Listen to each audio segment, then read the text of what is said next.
Assalamualaikum warahmatullahi wabarakatuh. Perkenalkan, nama saya Noval Sofyan Heriansyah. Saya dari program studi Teknik Geodesi, Fakultas Teknik Perencanaan dan Arsitektur, Universitas Unaya Mukti dengan NIM 4122323130046. Di sini saya akan membahas tentang CPM pada pemetaan udara.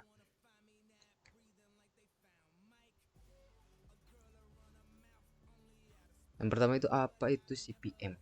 Pasti teman-teman belum tahu apa itu CPM. CPM itu Critical Path Method.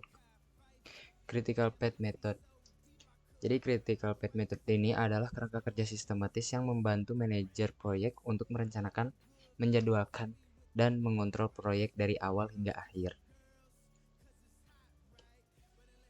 Ini bukan hanya tentang membuat daftar tugas, tetapi lebih pada memetakan hubungan antar tugas, mengidentifikasi urutan yang logis, dan memperkirakan durasi setiap tugas.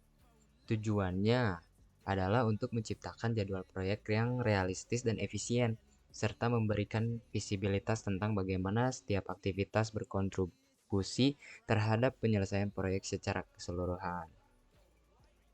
Lalu digunakan untuk mengidentifikasi aktivitas penting yang menentukan durasi proyek. CPM ini membantu mengidentifikasi jalur kritis, yaitu ukuran aktivitas terpanjang dalam proyek yang tidak memiliki waktu luang. Jika ada aktivitas di jalur kritis yang tertunda, maka di seluruh durasi proyek akan ikut tertunda. Dengan mengetahui aktivitas-aktivitas kritis ini, manajer proyek dapat memfokuskan perhatian dan sumber daya pada aktivitas tersebut untuk memastikan tidak ada penundaan yang terjadi. Lalu fokus pada efisiensi dan ketepatan waktu. CPM ini dirancang untuk membantu proyek diselesaikan seefisien mungkin dan tepat waktu. Dengan mengidentifikasi jalur kritis, CPM memungkinkan manajer proyek untuk mengoptimalkan jadwal, mengelola sumber daya, memprediksi waktu selesai, mengidentifikasi potensi masalah, dan juga meningkatkan komunikasi. Pemetaan topografi menggunakan drone.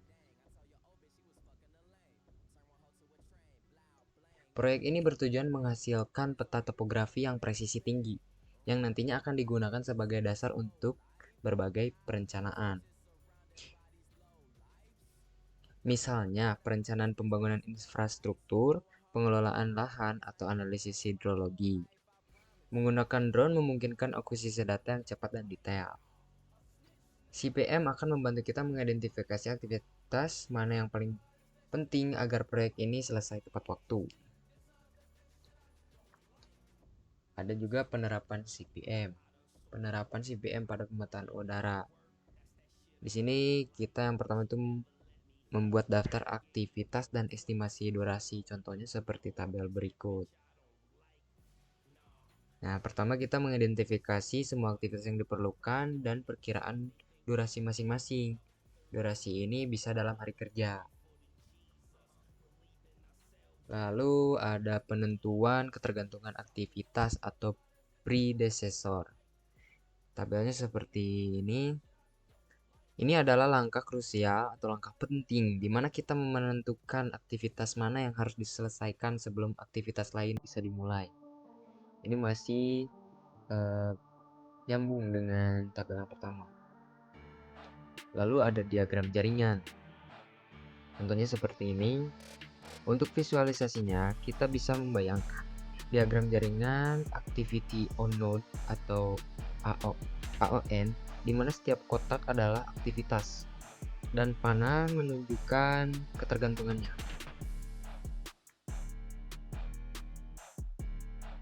Lalu ada perhitungan jalur maju dan jalur mundur.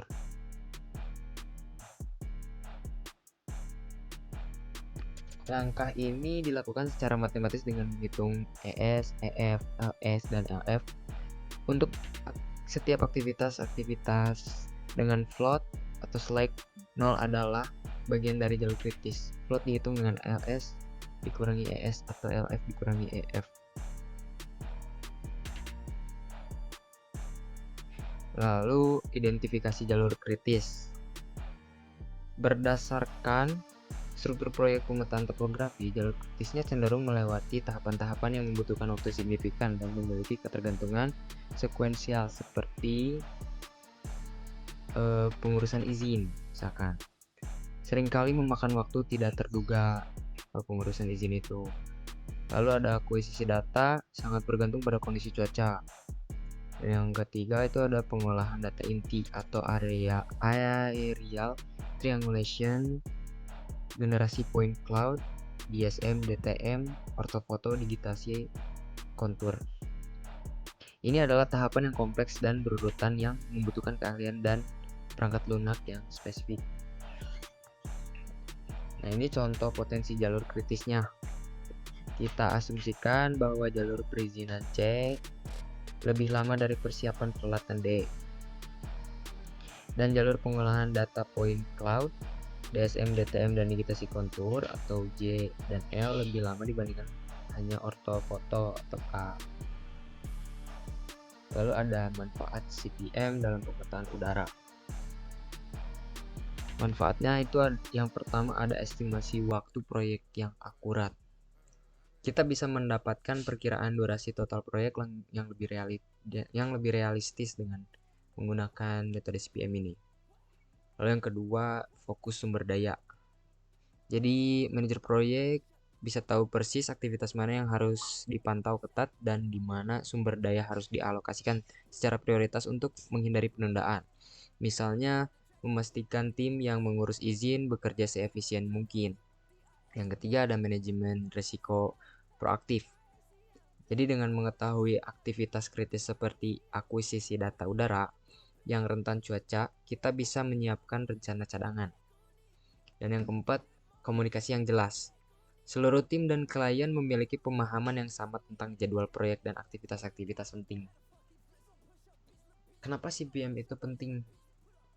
CPM penting itu yang pertama untuk menentukan aktivitas yang tidak boleh tertunda.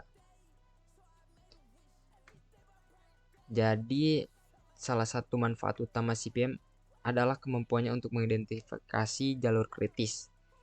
Jadi jalur ini terdiri dari serangkaian aktivitas yang jika salah satunya tertunda akan menyebabkan keseluruhan proyek itu tertunda. CPM ini membantu kita untuk fokus pada yang penting saja. Dengan jelas menyoroti aktivitas-aktivitas tidak boleh tertunda, manajer proyek bisa memfokuskan perhatian dan sumber daya ekstra pada area-area ini. Ini seperti mengetahui titik-titik vital dalam sebuah rantai.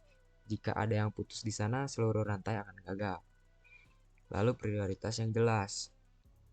Memungkinkan tim untuk memahami prioritas setiap tugas. Mereka tahu bahwa tugas-tugas di jalur kritis membutuhkan penyelesaian tepat waktu tanpa kompromi. Yang kedua ada efisiensi alokasi waktu dan tenaga. CPM bukan hanya tentang mengetahui apa yang penting, tetapi juga tentang bagaimana mengoptimalkan sumber daya. Ini membantu kita untuk optimasi jadwal. Jadi dengan memvisualkan seluruh urutan aktivitas dan ketergantungannya, kita bisa melihat di mana ada waktu luang dan di mana tidak ada waktu luang. Aktivitas dengan waktu luang bisa jadi fleksibel, memungkinkan kita untuk menggeser sumber daya ke aktivitas di jalur kritis yang membutuhkan perhatian lebih. Lalu alokasi sumber daya cerdas. Maksudnya kita bisa mengalokasikan tenaga ahli, peralatan, dan anggaran secara lebih efisien ke aktivitas yang berada di jalur kritis. Misalnya, jika tahap pengolahan data adalah bagian dari jalur kritis, kita bisa memastikan ada cukup teknisi dan perangkat lunak yang memadai untuk mencegah hambatan. Lalu juga ada mengurangi pemborosan, menghindari pengerjaan ulang atau penundaan yang tidak perlu karena perencanaan yang buruk. Lalu dan yang ketiga ini ada kontrol jadwal kerja lapangan dan lab. Maksudnya itu dalam proyek seperti pemetaan udara ini yang melibatkan kerja di lapangan dan di laboratorium, CPM ini sangat penting untuk sinkronisasi tahapan. CPM ini membantu menyinkronkan aktivitas lapangan, misalnya akuisisi data drone dengan aktivitas lab seperti pemrosesan data. kita dapat melihat bagaimana keterlambatan di satu area akan memengaruhi area lainnya. Lalu juga CPM ini penting untuk manajemen ketergantungan. Mengelola transisi antara tahapan. Contohnya, data yang diambil di lapangan harus segera ditransfer dan diverifikasi sebelum bisa diproses di lab. CPM ini memperjelas ketergantungan dan potensi hambatan di antaranya. Dan juga ada respons yang cepat.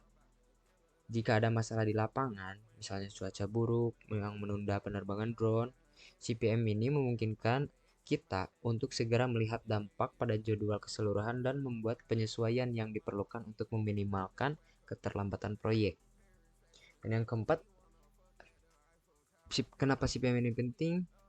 Untuk menghindari proyek molor. Maksudnya tuh ini adalah hasil akhir yang paling diinginkan dari penggunaan CPM. Dengan semua poin di atas tadi, CPM secara langsung berkontribusi pada penyelesaian proyek yang tepat waktu. Yang pertama tuh identifikasi resiko dini. Dengan mengetahui aktivitas kritis, kita bisa mengidentifikasi potensi resiko penundaan lebih awal. Juga pengambilan keputusan yang tepat. Memungkinkan kita atau proyek manajer untuk membuat keputusan yang terinformasi tentang percepatan proyek atau penyesuaian sumber daya jika ada ancaman penundaan. Juga akuntabilitas yang lebih baik. Karena jadwal dan jalur kritisnya jelas, semua anggota tim memiliki pemahaman yang lebih baik tentang peran mereka dan bagaimana kontribusi mereka memengaruhi jadwal proyek. Jadi, singkatnya CPM ini adalah tulang punggung perencanaan dan pengendalian proyek yang efektif. Jadi ini memberi kita panduan yang jelas untuk mengarahkan proyek, memastikan sumber daya digunakan secara optimal, dan yang terpenting, membantu kita menyelesaikan proyek tepat waktu dan sesuai harapan. Implementasi nyata. Implementasi nyata CPM dalam pemetaan udara. Yang pertama itu ada implementasinya di cuaca buruk yang mengancam jadwal terbang. Bagaimana CPM ini membantu? CPM ini membantu identifikasi dampak instan. Jadwal terbang ini hampir selalu berada di jalur kritis. Ketika cuaca buruk datang, CPM secara instan menunjukkan bahwa aktivitas ini akan tertunda. Karena berada di jalur kritis, penundaan ini berarti seluruh proyek akan molor. Lalu juga ada aksi cepat. Dengan CPM, manajer proyek dengan segera langsung melihat float aktivitas lain. Jadi CPM ini akan menunjukkan aktivitas mana yang memiliki waktu luang. Mungkin ada aktivitas non-kritis yang bisa dimajukan atau digeser untuk mengisi kekosongan waktu tim akibat penundaan terbang. Lalu ada opsi percepatan. Jika penundaan tidak bisa dihindari dan durasi proyek harus tetap, CPM membantu mengidentifikasi aktivitas di jalur kritis setelah akuisisi data yang bisa dipercepat. Lalu yang kedua ada komputer pengolahan lambat. Maksudnya itu kita jelaskan ya, bagaimana CPM itu membantu. Pertama, sorotan pada hambatan. Jadi tahapan pengolahan data seperti aerial triangulation, generasi point cloud dan DSM-DTM dan generasi ortofoto adalah aktivitas yang sangat bergantung pada performa komputer dan seringkali berada di jalur kritis karena durasinya yang panjang dan sekuensial. Jika komputer lambat, CPM langsung menunjukkan bahwa aktivitas ini akan membutuhkan waktu lebih lama dan dari estimasi. Jadi kita membutuhkan keputusan investasi yang tepat. Jadi maksudnya tuh CPM membantu manajer memvalidasi kebutuhan untuk upgrade perangkat lunak, untuk mengoptimalisasi lagi software, dan juga pembagian beban kerja jika memungkinkan. Lalu yang ketiga, tim kerja terbagi antara lapangan dan pengolahan. Bagaimana CPM ini membantu untuk poin 3? Jadi CPM ini membantu manajemen sumber daya optimal. Dalam proyek pemetaan, seringkali ada tim lapangan yang fokus pada akuisisi data dari tim lab yang fokus pada pengolahan. CPM ini memungkinkan manajer kita untuk perencanaan alokasi, identifikasi idle time, mencegah bottleneck, dan juga mengambil keputusan yang fleksibel. Dan itulah pembahasan CPM dalam studi kasus pemetaan udara. Uh, Terima kasih banyak. Jika ada kesalahan mohon dimaklumi. Jika ada salah kata mohon dimaafkan. Saya Nova Sofian uh, dari Teknik Geodesi mengundurkan diri. Wassalamualaikum warahmatullahi wabarakatuh.